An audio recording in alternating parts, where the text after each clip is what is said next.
రెండు తెలుగు రాష్ట్రాల్లో కూడా పార్లమెంట్ ఎన్నికలు జరగకముందే ఆంధ్రప్రదేశ్ రాష్ట్రంలో 3 రాజ్యసభ సీట్లకు, తెలంగాణ రాష్ట్రంలో 3 రాజ్యసభ సీట్లకు ఎమ్మెల్యేలు ఓటర్లుగా ఎన్నికలు జరగబోతున్నాయి. తెలంగాణ రాష్ట్రంలో 3 ఎవరికి పదవీ కాలం పూర్తవుతున్నదంటే బడుగు లింగయ్య యాదవ్, కేసీఆర్ సమీప బంధువు జోగినపల్లి సంతోష్ కుమార్, వడ్డీ రవిచంద్ర. ఈ 3 పదవీ కాలం ముగుస్తూ ఉంది. ఈ 3 రాజ్యసభ సీట్లలో తెలంగాణలో ప్రస్తుత శాసనసభ్యుల సంఖ్యాబలం ఆధారంగా 2 కాంగ్రెస్ పార్టీకి, 1 బీఆర్ఎస్ పార్టీకి లభించే అవకాశం కనపడుతూ ఉంది. ఇక్కడ పోటీ ఉండకపోవచ్చు. 3 కూడా ఏకగ్రీవంగా 2 కాంగ్రెస్కి, 1 బీఆర్ఎస్కి వచ్చే అవకాశం కనపడుతూ ఉంది. ఆంధ్రప్రదేశ్ రాష్ట్రానికి వస్తే 3 పదవీకాలం ముగిసేవారు ఎవరంటే తెలుగుదేశం పార్టీ తరఫున కనకమేడల రవీంద్ర కుమార్, ప్రముఖ సీనియర్ న్యాయవాది, భారతీయ జనతా పార్టీ రాజ్యసభ సభ్యుడు సీఎం రమేష్, 3వ వ్యక్తి నెల్లూరు జిల్లా పార్టీ వైఎస్ఆర్సీపీ అధ్యక్షుడు వేమిరెడ్డి ప్రభాకర్ రెడ్డి. ఈ 3 సీట్లు శాసనసభ్యులందరూ కలిసి ఈ అసెంబ్లీ పార్లమెంట్ ఎన్నికలకు ముందే ఓటింగ్ ప్రక్రియ పూర్తి చేయాలి. రాజ్యసభ సభ్యుడి ఎంపిక అయిన తరువాతే జనరల్ అసెంబ్లీ పార్లమెంట్ ఎన్నికలు జరుగుతాయి. ఒక్కొక్కరికి ఆంధ్రప్రదేశ్ రాష్ట్రంలో రాజ్యసభకి ఎన్నిక కావాలంటే 44 మంది ఎమ్మెల్యేలు ఓటు వేయాలి. గత సంవత్సరము శాసనసభ్యుల నుంచి ఎమ్మెల్సీల ఎన్నిక ప్రక్రియ సందర్భంగా కేవలం 23 సీట్లు ఉన్న తెలుగుదేశం పార్టీ బలం లేకపోయినా వైఎస్ఆర్సీపీ ఎమ్మెల్యేల మద్దతుతో 1 సీటుని పంచుమర్తి అనురాధ బీసీ సామాజిక వర్గం, చేనేత సామాజిక వర్గానికి చెందిన వ్యక్తిని గెలిపించుకుంది తెలుగుదేశం పార్టీ వ్యూహాత్మకంగా. అంటే వైఎస్ఆర్సీపీ పార్టీ తను సరైన వ్యూహము అమలు చేయని కారణం వల్ల సంఖ్యాబలము లేకపోయినా వైఎస్ఆర్సీపీ ఎమ్మెల్యేల సహకారంతో 1 ఎమ్మెల్సీ సీట్ని కైవసం చేసుకుంది. అదే తరహాలో 44 మంది మద్దతు కావాలన్నా 23 మంది ఎమ్మెల్యేలతో ఎమ్మెల్సీ ఏ విధంగా గెలిచామో అదేవిధంగా రాజ్యసభ కూడా గెలుద్దామా అనే ఆలోచనలో తెలుగుదేశం పార్టీ ఉంది. ఇది ఎలా సాధ్యమంటే 23 ఉన్నారు తెలుగుదేశం పార్టీ, ఇంక 21 మంది కావాలి. ఇప్పుడు జగన్మోహన్ రెడ్డి మార్పులు చేర్పుల ప్రక్రియలో అంతర్జిల్లా బదిలీలు, అంతర్జోన్ల బదిలీలు, అంతర్రాష్ట్ర బదిలీలు, ఆ ప్రక్రియలో భాగంగా ఇప్పటికే 38 మంది జనరల్ ట్రాన్స్ఫర్స్, మాస్ ట్రాన్స్ఫర్స్, సామూహిక బదిలీలు, సామూహిక మార్పులు చేశాడు.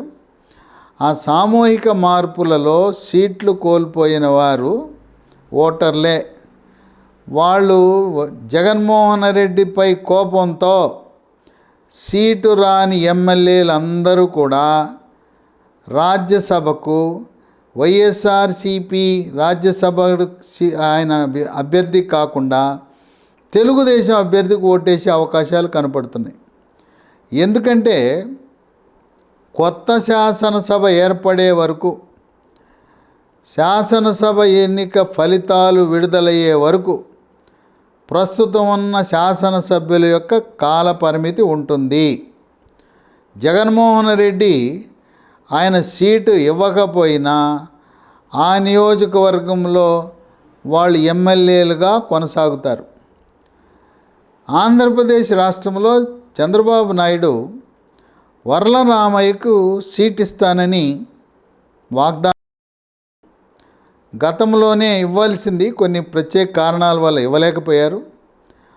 వర్లరామయ్య మాదిగ సామాజిక వర్గానికి చెందిన వ్యక్తి. వర్లరామయ్యని క్యాండిడేట్గా అభ్యర్థిగా పెట్టి వ్యూహాత్మకంగా సీటు రాని వైఎస్ఆర్సీపీ ఎమ్మెల్యేలు, అసంతృప్తికి లోనైన వైఎస్ఆర్సీపీ ఎమ్మెల్యేలు వాళ్ళ యొక్క బలంతో ఒక రాజ్యసభ సీటు కైవసం చేసుకునే అవకాశం కనపడుతుంది. తెలుగుదేశం హైకమాండ్ దీన్ని పరిశీలిస్తూ ఉంది. వాళ్ళు అక్కడ లెక్కలేస్తున్నారు. ఈ విధంగా ఇప్పుడు వైఎస్ఆర్సీపీ పార్టీ సూత్రప్రాయంగా ఒక 3 అభ్యర్థులను ఎంపిక చేసింది. 3 సామాజిక వర్గాలు, 3 ప్రాంతాల నుంచి. రాయలసీమ ప్రాంతం నుంచి బలిజ సామాజిక వర్గానికి చెందిన సీటు నిరాకరించబడిన ఆరణి శ్రీనివాసులు. ఆయన ప్రస్తుతం చిత్తూరు శాసనసభ్యుడిగా ఉన్నాడు.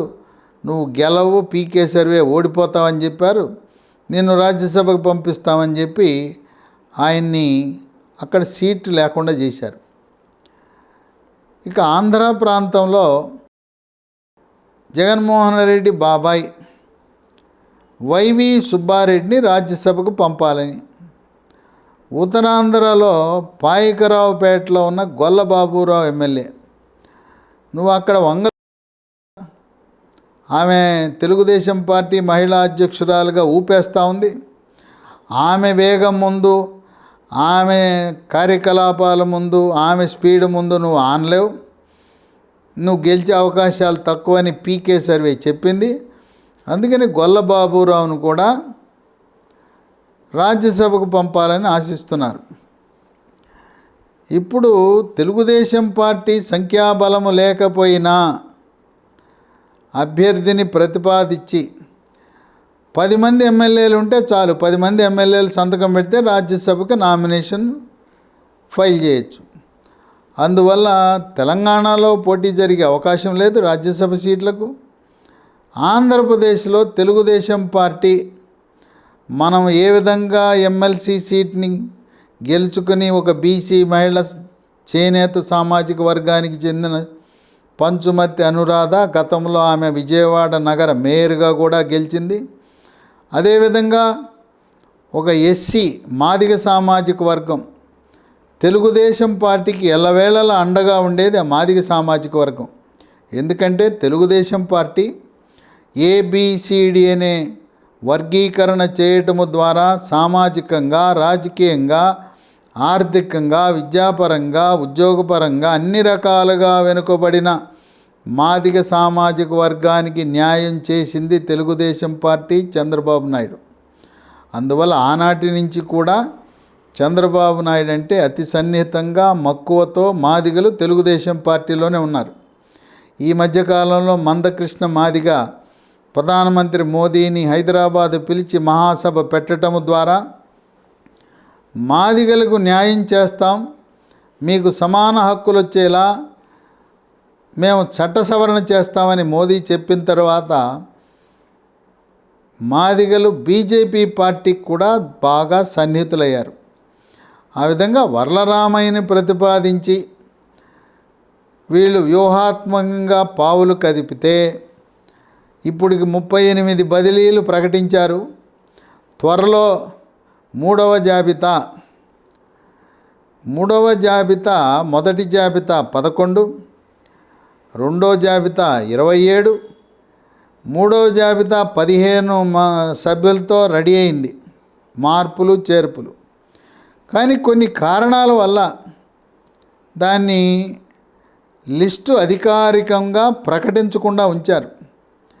ఈ 38కి అదనంగా 15 బదిలీలు, మార్పులు చేర్పులు ప్రకటిస్తే అసంతృప్త ఎమ్మెల్యేలు అందరూ కూడా వైఎస్ఆర్సీపీ పార్టీ అభ్యర్థి కాకుండా తెలుగుదేశం పార్టీ ప్రతిపాదించిన అభ్యర్థిని పెట్టి వాళ్ళ రాజ్యసభ సీటుని గెలుచుకునే విధంగా తమ కోపాన్ని, ఆగ్రహావేశాలను, జగన్మోహన్ రెడ్డిపై ఉండే అసంతృప్తిని వెళ్ళగక్కుకోవాలని ఈ సీటు రాని, అవమానము భరించలేక కుంగిపోతున్న వైఎస్ఆర్సీపీ ఎమ్మెల్యేలు రాజ్యసభకి తెలుగుదేశం పార్టీకి ఓటు వేసి వాళ్లకు దగ్గరై కొంత ఊరట పొందాలని ఆలోచన జరుగుతున్నట్టుగా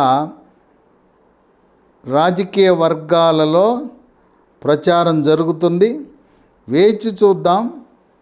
శాసనసభ ఎన్నికల ముందు ఈ రాజ్యసభ పంచాయతీ పెట్టుకుంటారా, లేదు దమ్ముగా ఏ విధంగా సంఖ్యాబలము లేకపోయినా ఎమ్మెల్సీని గెలిపించామో చూడు మేము ఎలా రాజ్యసభ సీట్ని గెలిచామని జగన్మోహన్ రెడ్డికి సార్వత్రిక ఎన్నికల ముందే వ్యూహాలను చూపించి బలాన్ని, అలాగే వైఎస్ఆర్సీపీ యొక్క బలహీనతలను ప్రజలకు తెలిసేలా చేద్దామంటారనేది ఇంకా తెలుగుదేశం పార్టీ తుది నిర్ణయం తీసుకోవాల్సిన అవసరం ఉంది.